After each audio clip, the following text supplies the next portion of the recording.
Hunting pray. वक्त होता है 1719 का, जहां पर हम एक लड़की को दिखाया जाता है जो अपनी डॉग के साथ शिकार कर रही होती है। इस लड़की का नाम नारू है और नारू एक शिकारी बनना चाहती है। दरअसल वो एक हिरन पर घात लगाकर बैठी हुई होती है और इससे पहले कि वो हिरन को मारती, अजीब सी तेज आवाज आती है जिससे हिरन भाग जाता है। वो भी हिरन का पीछा करती है, लेकिन हिरन यहाँ से निकल चुका है। नारू के साथ जो उसका डॉग होता है वो एक ट्रैप में फंस जाता है।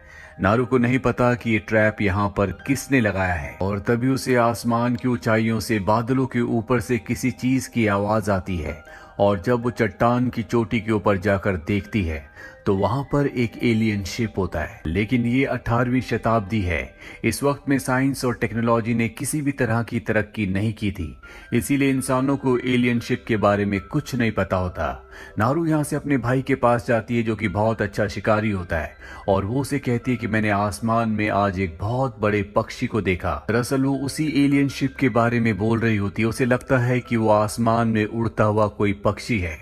वो अपने भाई से कहती है कि मैं उसका शिकार करूंगी, जिसके बाद मैं एक बहुत बड़ी शिकारी बन जाऊंगी। इसके बाद नारू अपने घर में आती है जहां पर उसकी मॉम को दिखाया जाता है जो जड़ी बूटियों से दवाइयां बनाती है और उसकी मॉम को नारू का शिकार करना बिल्कुल पसंद नहीं है। वो नारू को समझाती है कि तुम्हें शिकार न करके दूसरे कोई अच्छे काम करने चाहिए, पर नारू अपनी मॉम की बात नहीं सुनती। इसके बाद नारू की मॉम उसे जंगल में खास तरह का फूल जड़ी बूटी लाने के लिए भेजती है और जब वो जंगल में होती है तभी वो देखती है कि उसका भाई और उसके कुछ और साथी जंगल में एक शेर का शिकार करने के लिए जा रहे हैं, क्योंकि वो शेर इनके एक साथी को अपने साथ उठाकर ले गया है। नारू कहती है कि मैं भी तुम्हारे साथ आऊंगी, लेकिन कोई उसे अपने साथ नहीं ले जाना चाहता। नारू का भाई कहता है कि उसे जड़ी बूटियों की नॉलेज है और अगर हमारा साथी जख्मी हुआ तो ये उसकी मरहम पट्टी कर सकती है। और अब नारू भी इनके साथ जंगल में शेर का पीछा करने के लिए चली जाती है। कुछ दूर जाने के बाद इन्हें शेर तो नहीं मिलता, लेकिन अपना वो साथी मिल जाता है जिसे शेर उठाकर ले गया था। ये बहुत ज्यादा जख्मी होता है। नारू इसका इलाज करती है, इसका खून बंद हो जाता है, जिसके बाद ये उसे उठाकर वापस घर की तरफ लौट चलते हैं। अब यहाँ पर अंधेरा हो चुका है और चारों तरफ घना जंगल है। नारू का भाई कहता है कि तुम सब वापस गांव में कबीले में लौट जाओ, मैं उस शेर का शिकार करके ही वापस लौटूंगा। नारू कहती कि मैं भी तुम्हारे साथ चलूंगी, लेकिन उसका भाई उसे अपने साथ नहीं ले जाता और वो शेर का शिकार करने के लिए निकल पड़ता है। और जब इस सब के सब कबीले की तरफ जा रहे होते हैं तभी नारू वहां पर एक मरे हुए सांप को देखती है जिसे बहुत अजीब तरीके से मारा गया होता है। साथ ही अजीब से पैरों के निशान भी और खून पेड़ के बहुत ऊपर तक लगा होता है और ये शिकार उसी एलियन ने किया है जिस एलियन शिप को आज सुबह नारू ने देखा था। उसके अंदर से एक ऐसा एलियन हमारी दुनिया में आया है जो कभी भी गायब हो जाता है और इस एलियन को प्रेडेटर कहा जाता है। और अब नारू को लगता है कि उसके भाई की जान खतरे में है। ये कोई बहुत बड़ा जानवर है जो इस जंगल में आ चुका है। वो अपने भाई तक पहुंच जाती है, उसे पैरों के निशान के बारे में बताती है, लेकिन उसका भाई पैरों के निशान वाली बात पर ध्यान नहीं देता।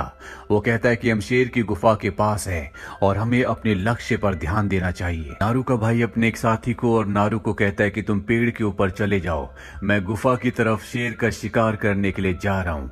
वो गुफा की तरफ चला जाता है। नारू उस लड़के के साथ पेड़ के ऊपर चढ़ जाती है और तभी यहाँ पर शेर आ जाता है जो नारू के साथी के ऊपर हमला करके उसे मार देता है। इसके बाद वो नारू के ऊपर भी हमला करता है, लेकिन नारू उसे जख्मी कर देती है और तभी वो दूर जंगल में एक लाल रंग की रोशनी देखती है जिससे उसका ध्यान भटक जाता है और वो पेड़ से नीचे गिर के बेहोश हो जाती है। नारू को जब होश आता है तो वो अपने घर पर होती है। उसके भाई ने शेर को मार दिया है और अब उसे कबीले का नया चीफ बना दिया गया है। जंगल में इस शेर का बहुत आतंक था और अब शेर को मारने के बाद सबको ये लगता है कि खतरा पूरी तरह से टल चुका है। लेकिन नारू जानती है कि जंगल में कोई और भी चीज है जो शेर से भी खतरनाक है। वो अपने भाई को ये बात बताती है, लेकिन उसका भाई उसकी बातों पर विश्वास नहीं करता। अगली सुबह नारू को दिखाया जाता है जो अपने डॉग के साथ जंगल में उस दूसरे शिकारी को ढूंढने के लिए चली जाती है। वही हमें प्रेडेटर को दिखाया जाता है जो एक भेड़िए का शिकार कर देता है और यहाँ नारू उसी प्रेडेटर को ढूंढ रही है। जब वो जंगल में आगे बढ़ रही होती है तभी वो दलदल में गिर जाती है, लेकिन वो किसी तरह से रस्सी को पेड़ तक पहुंचाकर उस दलदल से बाहर आ जाती है।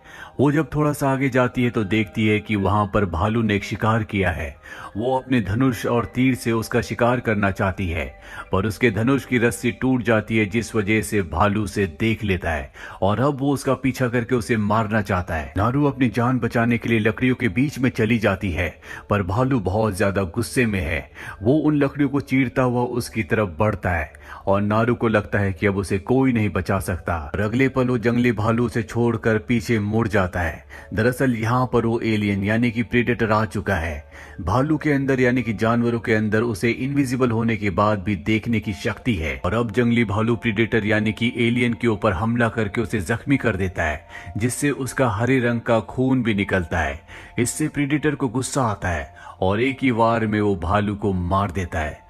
भालू का खून जब उसके ऊपर गिरता है तो पूरी तरह से दिखना शुरू हो जाता है। इसे देखकर नारू पूरी तरह से घबरा जाती है और वो नदी में बहते हुए इस जगह से निकल जाती है। हालांकि प्रेडेटर उसे देख रहा होता है। नारू नदी के दूसरे छोर तक पहुंच जाती है। तभी यहाँ पर कुछ कबीले वाले भी आ जाते हैं, जिसे नारू के भाई ने नारू को वापस लाने के लिए भेजा होता है। वो नारू को अपने साथ ले जाना चाहते हैं। नारू इन सब को प्रेडेटर के बारे में बताती है, लेकिन इसकी बातों पर कोई भी विश्वास नहीं करता। इसीलिए इसके हाथों को बांध दिया जाता है और अब यहाँ पर प्रेडेटर आ जाता है, जो इन सब को एक एनर्जी के फॉर्म में देख सकता है। इनके पास हथियार होते हैं और प्रेडेटर उन्हीं के ऊपर हमला करता है जिनके पास हथियार है या जो दूसरों के ऊपर हमला करके उन्हें मारना चाहते हैं। प्रेडेटर नारू के सभी साथियों को मार देता है। नारू अपने हाथ खोलकर यहाँ से भाग जाती है, पर प्रेडेटर उसे अब भी देख रहा होता है। नारू को उसके कबीले का एक और लड़का मिलता है। दोनों के दोनों वहाँ घासों के पीछे छुप जाते हैं, लेकिन प्रेडेटर इन्हें देख सकता है क्योंकि वो इनकी हीट को दूर से कहीं से भी देख सकता है। प्रेडेटर अपनी लेजर से उस लड़के को मारने वाला होता है कि नारू उसे बचा लेती है। ये दोनों यहाँ से भागते हैं, लेकिन प्रेडेटर उस लड़के को मार देता है। नारू यहाँ से भागकर आगे निकल जाती है और तभी उसका पैर एक ट्रैप में फंस जाता है। प्रेडेटर अब यहाँ पर पहुंच जाता है और जब वो देखता है कि नारू लाचार है, वो ट्रैप में फंस चुकी है, तो वो उसे बिना मारे यहाँ से निकल जाता है। अब यहाँ पर कुछ शिकारी आ जाते हैं जिन्होंने इस ट्रैप को लगाया होता है। दरअसल इस जंगल में जानवरों का शिकार करके उनकी खाल निकाल लेते हैं ताकि उसे बेचकर ये बहुत सारे पैसे कमा सके। अभी नारू को अपने साथ अपने कबीले में ले जाते हैं, जहाँ पर उसे बंदी बना लिया जाता है। यहाँ पर एक आदमी नारू के पास आता है। वो नारू को बताता है कि एक एलियन ने यानी कि प्रेडेटर ने हमारे बहुत सारे साथियों को मार दिया है। अगर तुम उस प्रेडेटर के बारे में कुछ जानती हो तो हमें बता दो। नारू कहती कि मैं उसके बारे में कुछ भी नहीं जानती। अभी इनका सरदार आता है जिसके पास नारू का भाई होता है। वो नारू के भाई को और नारू को एक पेड़ से बांध देता है ताकि जब प्रेडेटर इनके ऊपर हमला करे तो वो उसे मार दे। दरअसल प्रेडेटर इनके बहुत सारे शिकारियों को मार चुका है और अब प्रेडेटर इस जगह पहुंच जाता है और इस बार वो इनविजिबल होकर नहीं बल्कि अपने असली रूप में आता और बहुत ही भयानक होता है। नारू अपने भाई को कहती है कि तुम्हें डरने की कोई जरूरत नहीं है। ये एलियन ये प्रेडेटर उन लोगों के ऊपर हमला नहीं करता जिनके पास कोई हथियार नहीं होते। ये सिर्फ उन्हें मारता है जिनके पास हथियार होते हैं। यानी कि ये एलियन शिकारियों का शिकारी है और अब प्रेडेटर इनकी तरफ बढ़ना शुरू कर देता है और तभी उसका पैर एक ट्रैप में फंस जाता है जो शिकारियों ने यहाँ पर लगा रखे होते हैं। लेकिन प्रेडेटर बहुत शक्तिशाली है, उसके अंदर बहुत ताकत है। वो आसानी से उस ट्रैप को तोड़ देता है। प्रेडेटर को अब गुस्सा आ चुका है, इसीलिए वो यहाँ पर बहुत सारे लोगों को मार देता है। नारू ट्रैप की मदद से अपने और अपने भाई की रस्सियों को काट देती है, जिसके बाद नारू का भाई घोड़ा लेने के लिए जाता है ताकि यहाँ से दोनों के दोनों निकल सके। इसके बाद नारू का भाई चला जाता है और नारू भी अपने डॉग को कैंप में लेने चली जाती है जहां पर शिकारी होते हैं।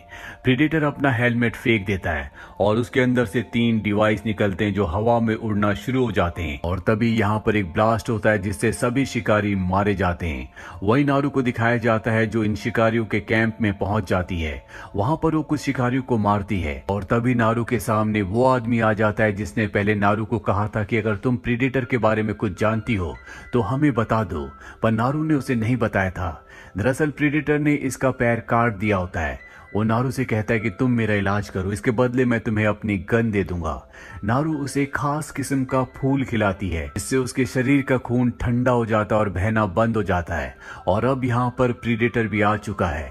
वो देखता है कि उसके सामने वो आदमी है जिसका पैर उसने काटा था, पर उसका शरीर फूल खाने की वजह से ठंडा हो चुका है, इसीलिए वो उसके शरीर को उसकी एनर्जी को नहीं देख सकता।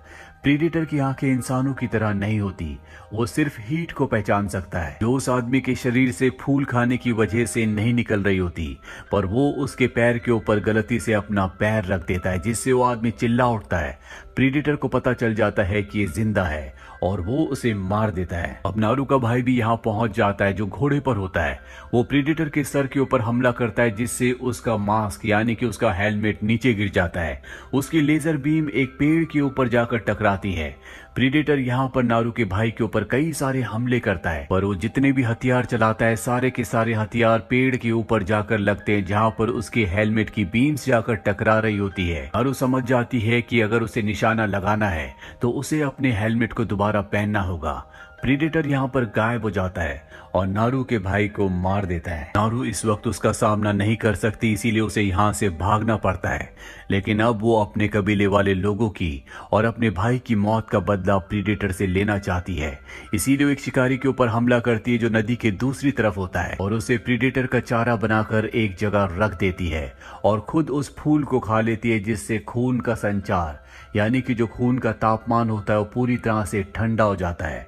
अब प्रीडेटर यहाँ पर आता है पर वो नारू को नहीं देख सकता क्योंकि उसकी बॉडी में हीट नहीं है। और प्रीडेटर यहाँ पर उस दूसरे आदमी को देख लेता है जिसे यहाँ पर नारू ने चारा बनाकर रखा है।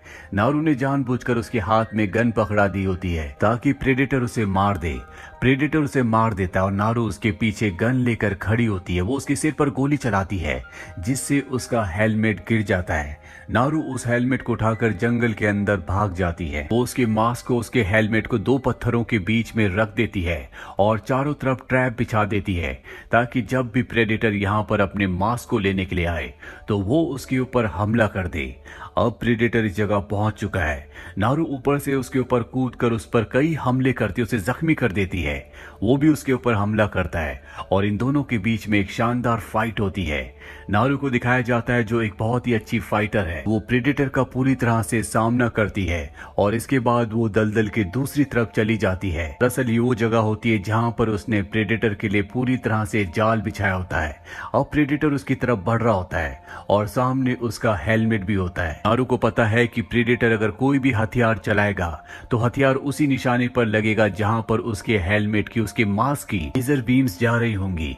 अब उसके सामने नारू है और नारू के पीछे हेलमेट होता है और तभी प्रेडेटर उस पर हमला करता है, उस पर हथियार चलाता है, लेकिन उसे नहीं पता होता कि उसके हेलमेट की उसके मास्क की जो लेजर बीम्स हैं वो खुद प्रेडेटर के सर से टकरा रही हैं और जैसी वो हमला करता है तो उसका हथियार उसे ही मार देता है जिससे इस प्रेडेटर की इस खतरनाक एलियन की मौत हो जाती है। जिसके बाद नारू वापस अपने कबीले में आती है। उसके पास प्रेडेटर का सर भी होता है, साथ ही उसने उसके हरे खून को अपने चेहरे पर लगा रखा होता है और अब नारू को कबीले का नया चीफ बना दिया जाता है।